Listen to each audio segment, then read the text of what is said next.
O nosso trabalho ele vai fazer uma abordagem acerca da Lei 8.137 de 1990, no que tange os crimes contra a ordem tributária e a posição dos tribunais superiores em relação à aplicação do princípio da insignificância nesses crimes. A Lei 8.137 de 1990 define crimes contra a ordem tributária econômica e contra as relações de consumo. Ela é organizada em 4 capítulos, sendo que o primeiro aborda os crimes cometidos contra a ordem tributária por particulares e por funcionários públicos. O capítulo 2º aborda acerca dos crimes contra a ordem econômica e as relações de consumo. O 3º aborda acerca das multas previstas na lei e o 4º vai apresentar disposições gerais da lei. O nosso foco nesse trabalho vai se dar no capítulo 1º da lei. O bem jurídico tutelado pela lei, no que se refere a ele, há três entendimentos doutrinários. O primeiro entendimento, ele vai falar que o bem jurídico tutelado pela lei vai ser o interesse patrimonial do Estado, enquanto o segundo aponta que o bem jurídico seria a regularidade e qualidade dos serviços públicos. O terceiro entendimento, por sua vez, ele vai entender que o bem jurídico tutelado seria bifronte, ou seja, ele vai abarcar tanto o interesse patrimonial do Estado quanto a regularidade dos serviços. No que diz respeito a esse assunto, o STJ, no informativo 611, dispôs que, nos crimes contra a ordem tributária, por seu turno, a despeito da inexistência de consenso doutrinário, tutela-se a política socioeconômica do Estado de forma ampla. Assim, de modo geral, é possível afirmar que o bem jurídico tutelado é o erário público, ou seja, a lei contra crimes da administração pública, ela vai visar proteger o patrimônio da fazenda pública que vai advir principalmente da arrecadação de tributos. Bom, agora fazendo uma análise um pouco mais aprofundada acerca de cada artigo do capítulo 1º, o artigo 1 ele vai tratar acerca do crime de sonegação de impostos. Esse crime possui como sujeito ativo da ação o contribuinte ou responsável tributário, sendo, portanto, um crime próprio. Porquanto, o sujeito passivo desse crime vai ser sempre, não só nesse, como também nos crimes do artigo 2º e 3º, o sujeito passivo vai ser sempre a pessoa jurídica titular do direito de cobrança dos tributos, ou seja, a União, os Estados e os municípios. É importante salientar, no que tange aos crimes dessa lei, o mero inadimplemento não constitui crime, sendo necessário que o sujeito ativo haja com dolo de fraudar o fisco. Ou seja, essa lei, os crimes dessa lei, eles não vão abarcar a modalidade culposa, apenas a modalidade dolosa do crime. O artigo 1º, ele apresenta nos seus incisos um rol taxativo de condutas que configuram crime de sonegação, e de acordo com o entendimento do STF, não se tipifica crime material contra a ordem tributária previsto no artigo 1º, inciso 1 a 4º, antes do lançamento do tributo.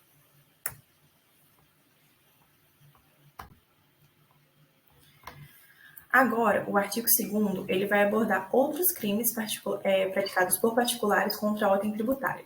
Esse artigo, ao contrário do 2º, ele vai ter nos seus incisos tanto os crimes próprios ou comum, podendo ser o sujeito ativo o contribuinte, como é o caso do inciso 1º, 2º, 4º e 5º, ou um particular qualquer, como é o caso dos incisos 3º e 5º.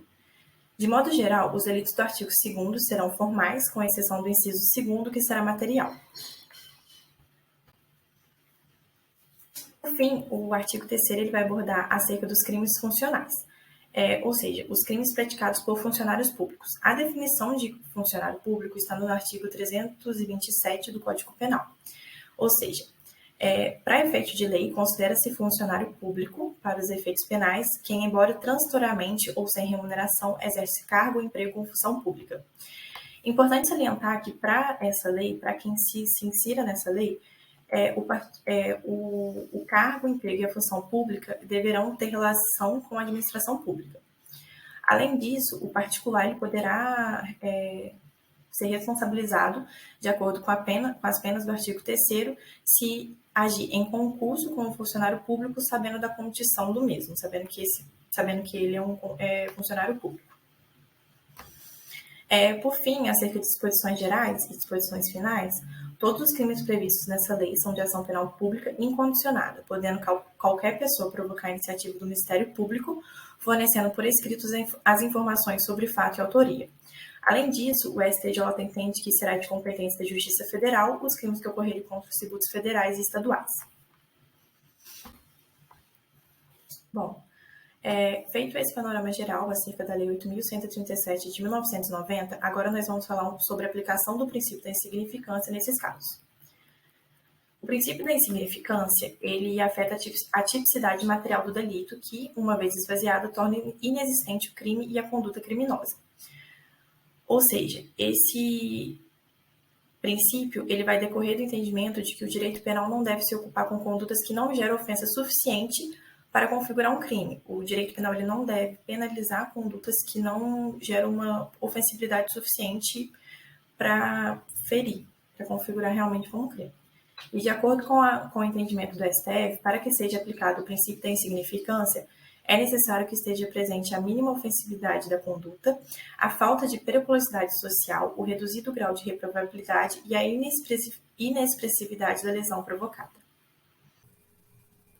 Bom, agora que a Thaís já falou para a gente sobre o princípio da insignificância, já introduziu sobre os crimes tributários, eu vou falar sobre a aplicação desse princípio nos crimes tributários.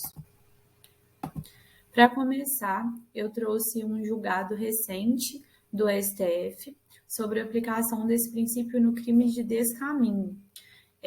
Como vocês podem ver, o STF definiu que, nos termos da jurisprudência deste tribunal, o princípio da insignificância deve ser aplicado ao delito de descaminho quando o valor sonegado for inferior ao estabelecido no artigo 20 da Lei 10.522 de 2002, com as atualizações feitas pelas portarias 75 e 130, ambas do Ministério da Fazenda. Eu trouxe esse artigo para a gente poder ler e entender um pouquinho melhor sobre essa aplicação. Bom, o artigo fala que serão arquivados sem baixa na distribuição, por meio de requerimento do Procurador da Fazenda Nacional, os autos das execuções fiscais de débitos inscritos em dívida ativa da União pela Procuradoria-Geral da Fazenda Nacional ou por ela cobrados, de valor consolidado igual ou inferior àquele estabelecido em ato do Procurador-Geral da Fazenda Nacional. Como vocês podem ver, esse valor consolidado ele é definido pelas portarias do Ministério da Fazenda, o que demonstra que, além dos requisitos da aplicação do princípio da insignificância em si, que a Thaís já trouxe para a gente também vai ter a questão financeira. Então, um critério financeiro para a aplicação desse princípio. Eu trouxe uma atualização histórica desse valor, só para a gente ter uma noção como a gente chegou no valor atual, que é o de R$20 mil, que ele perdura aí desde 2012, mas para vocês terem uma noção, de 1997 a 2001, esse valor era de R$1.000, de 2002 e 2003, R$2.500. Em 2004, o Ministério da Fazenda editou a portaria número 49 de 1º de abril de 2004, alterando para 10 mil, o que gerou um certo conflito jurisprudencial que acabou com o STJ reiterando essa atualização em 2008. Já em 2012, o valor foi alterado para R$20 mil pela portaria de número 75 de 22 de março de 2012. Essas atualizações elas passaram por uma série de conflitos jurisprudenciais entre o STF e o STJ. Para vocês terem uma noção, quando houve essa atualização para R$10 mil, o STF se posicionou de forma contrária à atualização, mas quando a gente foi para o valor de R$20 mil, quem foi a favor foi o STF. Então, assim, a gente vê que realmente não há uma concordância sobre esse valor, e hoje em dia menos ainda, né? Já que a gente chegou num nível de dobrar a última atualização, né? A gente pulou de R$10 mil para R$20 mil. E o que muito se critica é justamente essa aplicação do critério financeiro com o fim de aplicação do princípio da insignificância nesses crimes. Já que o que a gente percebe é uma flexibilização da aplicação desse princípio, enquanto para aplicação em crimes patrimoniais, a gente vê cada vez mais uma rigidez, né?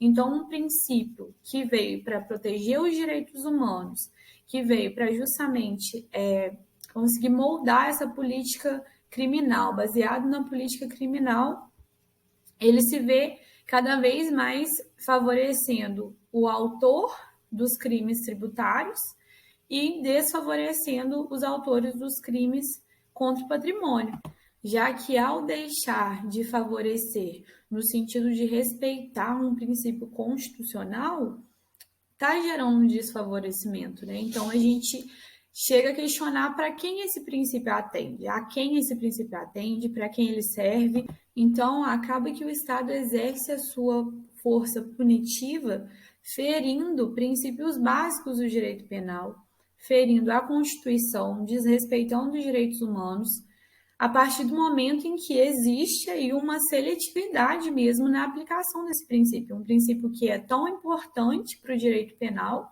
e que vem sendo flexibilizado para os chamados crimes de colarinho branco.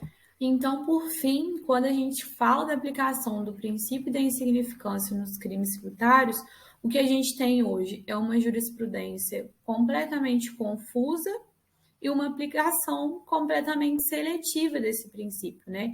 Cabe a nós questionar até que ponto o critério financeiro pode ser utilizado como fim de aplicação do princípio de insignificância que é tão relevante no direito penal.